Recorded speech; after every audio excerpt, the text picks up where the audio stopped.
Het belangrijkste nieuws uit Curaçao in het Nederland. Extra Journaal, vers van de pers.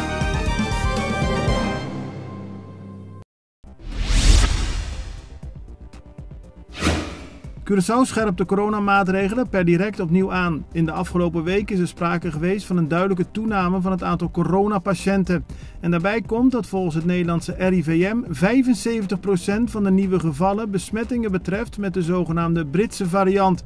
Als gevolg daarvan heeft minister-president Eugène Ruggenaat aangekondigd dat de avondklok per direct geldt van 10 uur 's avonds tot 4:30 's ochtends in plaats vanaf middernacht.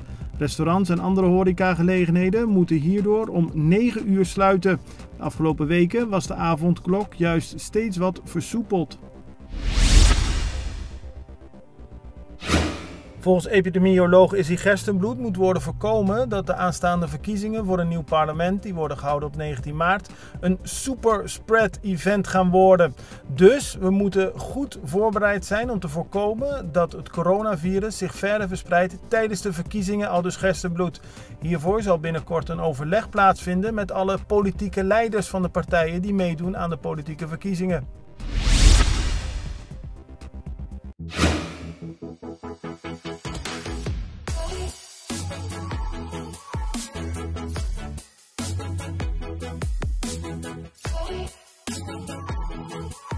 Ora bocabi trem automaticamente bota em hobby hamburger.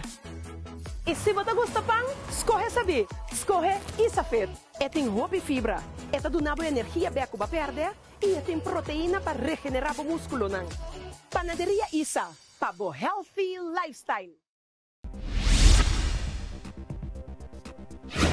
En hoofd van de inspectiedienst van het ministerie van Economische Ontwikkelingen, Ronnie Cornelis, zegt vandaag in de Extra dat de aanpassing van de coronamaatregelen puur ons eigen schuld is.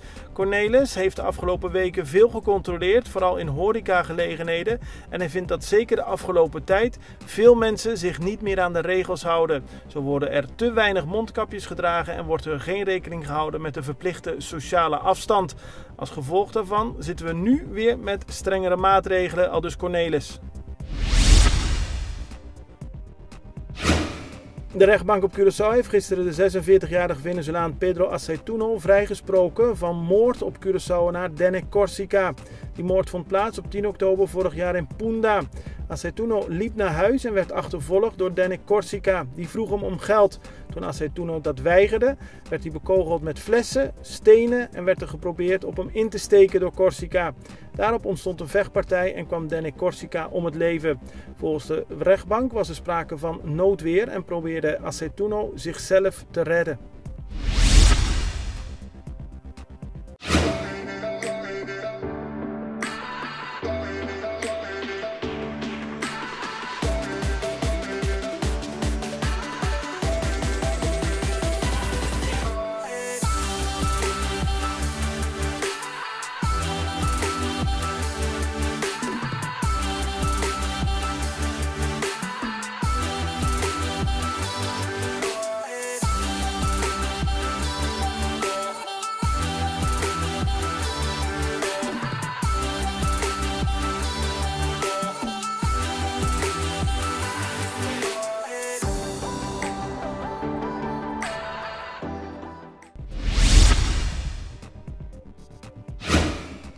Een agent met initialen CS moet zich binnenkort melden voor de rechter. Hij is een van de verdachten van een zaak waarbij politieagenten ervan worden verdacht te hebben ingebroken in een huis en daar spullen te hebben meegenomen. Op 22 maart moet hij zich verantwoorden voor een andere zaak. Hij zou namelijk eerder een verdachte dermate hebben mishandeld dat hij in het ziekenhuis moest worden opgenomen.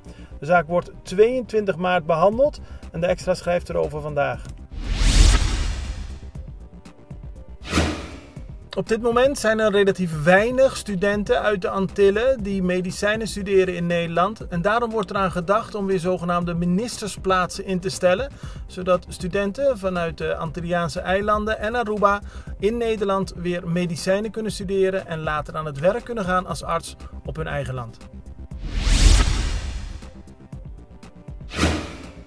De Verenigde Staten gaan honderdduizenden Venezolaanse vluchtelingen in het land tijdelijk bescherming bieden. Ze hoeven niet meer bang te zijn dat ze worden gedeporteerd. Dat is een besluit van de nieuwe Amerikaanse president Joe Biden. Het is een duidelijke ommekeer van het beleid van zijn voorganger Donald Trump. Naar schatting ongeveer 320.000 personen komen in aanmerking voor de speciale status. Zij genieten vooralsnog 1,5 jaar bescherming en mogen een baan zoeken. Het belangrijkste nieuws uit Curaçao in het Nederland. Extra Journaal, vers van de pers.